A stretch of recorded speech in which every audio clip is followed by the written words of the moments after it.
Ako higda ako kwarto. Kay wala ako lingaw.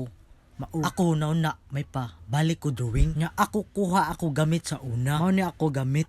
Nya ako pud kuha sketchpad. Ako di pa mao kayo drawing. Balik ko drawing kay ako inspired ako amigo Jim Abellana.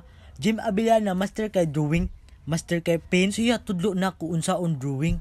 Ako lang tapulan na nahunong ug ako padayon pa ko drawing. Siguro kamaon na ko kaayo. Mao karon ako ning kamot ko practice ko ani para balik ko kamao drawing. Sa una katuwap apa mi eskwela college kami duha gym adto ila practice mi drawing.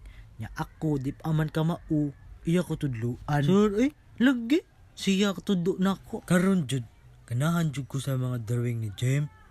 Kay makakita ko yung mga drawing ba. Balik man ako gana. Moto anak ko sa akong kagalingon. Balik ko practice drawing be. Tarong ba? Lagi. Naan ko. Sa una, naan ko. Sa una, karon na-studio drawing. Hindot Jim, ubilyan na karon Daggan kayo pa drawing niya. Daggan siya sapi. Garon, daggan kayo siya kuan commission. Ako bahalag walay pa drawing. Ako lang practice ko. Para nasa ko talent ba? Talent man ni drawing. Una lang to Kaya mag-practice pa ko. I-share niya ninyo ha. Salamat. Thank you.